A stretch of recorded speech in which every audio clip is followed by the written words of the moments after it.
Everyone, hello everyone, welcome back to my YouTube channel. তো দেখো, NEET পরীক্ষা মাত্র 14 থেকে 15 দিন বাকি। তো এখন কিন্তু অনেকের অনেক রকম টেনশন হবে। তো তার জন্য ফিজিক্সটাকে কীভাবে পড়বো, কেমিস্ট্রিটাকে কীভাবে পড়বো, বায়োলজিটাকে কীভাবে পড়বো, সেটা একটা কিন্তু টেনশন থাকবে। তো তার জন্য আমি কেমিস্ট্রিতে একটা সহজ প্রসেস বলবো, যেটা দেখলে কিন্তু তোমাদের অনেক হেল্প হবে। এবং কেমিস্ট্রিতে কিন্তু 160 প্লাস মার্ক তোমরা কিন্তু পাবে। তো এটা ভালো করে দেখো, টপিকটা কি, how to complete chemistry for NEET 2026। কীভাবে আমরা নিট 2026-এ কেমিস্ট্রিতে ভালো রেজাল্ট করবো, এটার মানে এটা। সো আমরা জানি যে কেমিস্ট্রিতে কিন্তু 3টে পার্ট থাকে। টোটাল কোশ্চেন থাকে 45, এটা আমরা সবাই জানি। টোটাল 45 কোশ্চেন থাকে। তো 3টে পার্ট থাকে। প্রথম পার্ট হচ্ছে ইনঅর্গানিক কেমিস্ট্রি, সেকেন্ড হচ্ছে অর্গানিক কেমিস্ট্রি, থার্ড হচ্ছে ফিজিক্যাল কেমিস্ট্রি। এটা কিন্তু আমরা জানি যে এই 3টে পার্ট আমাদের কিন্তু এখানে থাকে। তো 3টে পার্ট থাকবে, তার মধ্যে আমাদের দেখতে হবে। তো সবার প্রথমে দেখো, তো আমরা সবার প্রথমে কিন্তু ইনঅর্গানিক কেমিস্ট্রিতে কিন্তু ভালো করে পড়ব। এই ইনঅর্গানিক কেমিস্ট্রিতে কোনটাকে পড়তে হবে সবসময়? এনসিইআরটি, এর বাইরে কিন্তু আসবে না। এনসিইআরটি, ঠিক আছে, অনলি এনসিইআরটি টেক্সট পড়বে, আর কিচ্ছু পড়বে না। ইনঅর্গানিকের ক্ষেত্রে বললাম অনলি এনসিইআরটি টেক্সট, এর বাইরে কিন্তু পড়া যাবে না। কারণ নিটে ইনঅর্গানিক থেকে পুরো direct line to line question তুলে দেয়। তো সবার প্রথমে আমাদের ইনঅর্গানিকের যে চ্যাপ্টার আছে সেটা হচ্ছে পিরিয়ডিক টেবিল।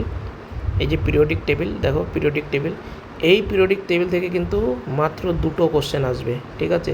খুবই সোজা আছে, সেটা ভালো করে কোনগুলো পড়বে, বেশি করে পড়বে ionisation enthalpy, electron gain enthalpy, electronegativity এবং রেডিয়াসের ব্যাপারটা। আর প্রথমে যে ইউপ্যাক নোমেনক্লেচার, ওইগুলোকে দেখলে ওর মধ্যে থেকে কোশ্চেন পেয়ে যাবে। সেকেন্ডলি যেটা হচ্ছে কি, কেমিক্যাল বন্ডিং, খুবই গুরুত্বপূর্ণ চ্যাপ্টার। এখান থেকে কিন্তু 3টে কোশ্চেন আসবে। বেশি করে পড়তে হবে কি, বন্ড অ্যাঙ্গেল, বন্ড লেন্থ, তাই না? বন্ড অ্যাঙ্গেল পড়বো, এখান থেকে বন্ড অ্যাঙ্গেল পড়বো, বন্ড লেন্থ পড়বো, ডাইপোল মোমেন্ট পড়বো, ভেসপার থিওরি পড়বো, তারপরে molecular orbital theory, bond order, hybridization, lone pair concept এবং হাইড্রোজেন বন্ড। এই টপিকগুলো কিন্তু এখানে কেমিক্যাল বন্ডিংয়ে খুবই ইম্পর্টেন্ট। 3টে কোশ্চেন কিন্তু আসবে। থার্ড যেটা আমাদের আছে, পি ব্লক এলিমেন্ট, গ্রুপ 13 থেকে 18, এখানে কিন্তু 4টে কোশ্চেন আসবে। বিশেষ করে নাইট্রোজেন ফ্যামিলি থেকে 18, গ্রুপ 18, এটা ভালো করে পড়তে হবে। 4টে কোশ্চেন কিন্তু আসবে 13 থেকে 18, ব্রন ফ্যামিলি, তারপর carbon family, nitrogen family, oxygen family, halogen এবং ইনার্ট গ্যাস। 4 যেটা কি, coordination compound, very very important. এখানে 2 কি 3টে, 2 থেকে 3 বলে দিলাম, 2 থেকে 3টে কোশ্চেন কিন্তু আমার এই কোঅর্ডিনেশন কম্পাউন্ড থেকে আসবে। কি পড়বো এখান থেকে? ইউপ্যাক নোমেনক্লেচার এবং আইসোমেরিজম, আর হচ্ছে CFT, crystal field theory, VBT, valence bond theory, আর হচ্ছে তোমার যে সিনার্জিক এফেক্ট যেটা আছে, আর হচ্ছে এনার্জি স্টেবিলিটি, ঠিক আছে। তারপর ভ্যালেন্সি বার করা, সেটাও করতে হবে, এটা কোঅর্ডিনেশন কম্পাউন্ড থেকে। তারপর লাস্ট থাকলো DF block element. DF block এলিমেন্টের মধ্যে কিন্তু 2টো কোশ্চেন রিভিশন করতে হবে, কিন্তু এখন রিভিশনটা মোস্ট ইম্পর্টেন্ট। এই ডিএফ ব্লক থেকে কিন্তু 2টো কোশ্চেন অবশ্যই কিন্তু আসবে। এবার আমরা তাহলে টোটাল আমার কত হলো দেখো, এখানে টোটাল কিন্তু আমার 13 কোশ্চেন আমার রেডি হলো, 13 কোশ্চেন।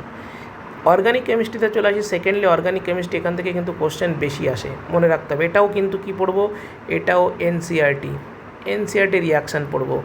এনসিইআরটি, এটাও কিন্তু এনসিইআরটি, মানে আমি বলতে চাইলাম ইনঅর্গানিক এবং অর্গানিক নিটে এনসিইআরটি, এই দুটো পুরো NCERT line to line, clear একদম। তাহলে সবার প্রথমে বেসিক অর্গানিক কেমিস্ট্রি পড়বো, কার্বোকাটায়ন, কার্বানায়ন, তারপর হাইপার কনজুগেশন, অ্যাসিডিটি, বেসিসিটি, এগুলো থেকে কিন্তু কোশ্চেন আমার থাকবে, বা ইউপ্যাক নোমেনক্লেচার, এখান থেকে 2টো কোশ্চেন থাকবে। সেকেন্ডলি যেটা আমরা পড়বো কি, হাইড্রোকার্বন, 2টো কোশ্চেন, হাইড্রোকার্বন থেকে কিন্তু 2টো কোশ্চেন।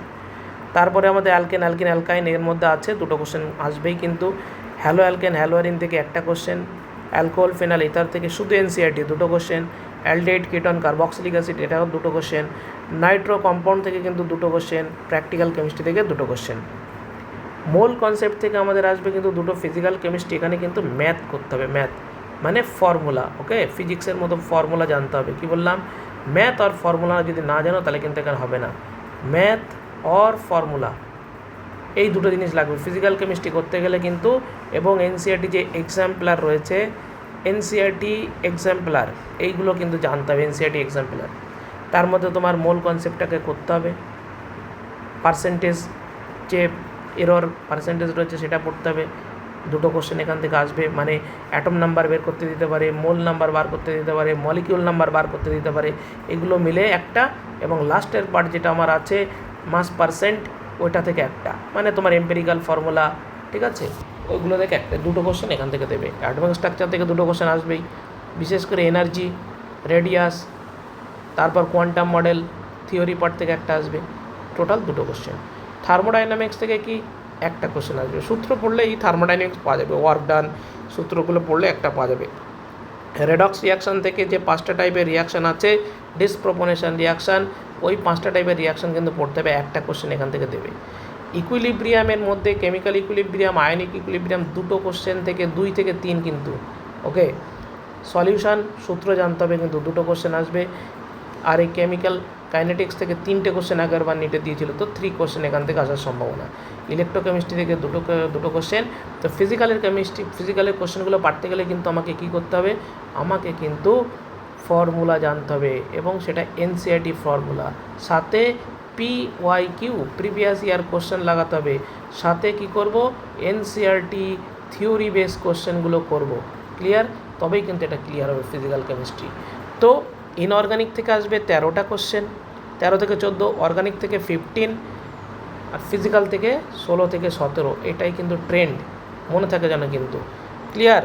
এখান থেকে আমরা কি বললাম, 13টা কোশ্চেন, অর্গানিক থেকে আসবে 15, আর এখান থেকে 16 থেকে 17 ফিজিক্যাল কেমিস্ট্রি থেকে বেশি আসবে কিন্তু। তো প্রত্যেকে এই জিনিসগুলোকে এখন শুধুমাত্র কি করবে, রিভিশন করবে, রিভিশন, আর কিচ্ছু না, এখন শুধু রিভিশন করো, আর কিছু না। বিশেষ করে ফিজিক্যাল কেমিস্ট্রির ফর্মুলাগুলো রিভিশন করো, 100% 170+ মার্ক আসবে, সাথে কিন্তু প্রিভিয়াস ইয়ার কোশ্চেন করো PYQ। তো ভিডিওটা ভালো লাগলে প্রত্যেকে চ্যানেলটাকে সাবস্ক্রাইব করবে, এবং আমি কিন্তু কেমিস্ট্রি পড়াই নিটের জন্য, যারা পড়তে চাও তারা কিন্তু কন্ট্যাক্ট করবে আমার হোয়াটসঅ্যাপ নাম্বারে। হোয়াটসঅ্যাপ নাম্বারটা এখানে 8910230030, এটা হোয়াটসঅ্যাপ নাম্বার আছে, ওকে, হোয়াটসঅ্যাপ। মধ্যমগ্রামে আমি পড়াই, অফলাইনে আর অনলাইনে তো পড়াই। তো প্রত্যেকে কেমিস্ট্রি পড়তে চাইলে কন্ট্যাক্ট করবে, বায়োলজি পড়াই, কেমিস্ট্রি পড়াই, ঠিক আছে। তো ভিডিওটা এই পর্যন্ত, ভালো লাগলে প্রত্যেকে কিন্তু চ্যানেলটাকে সাবস্ক্রাইব করবে, এবং কেমিস্ট্রি খুব ভালো করে পড়ো, সাথে বায়োলজি এনসিইআরটি রিভিশন করো, ফিজিক্সের ফর্মুলা পড়ো।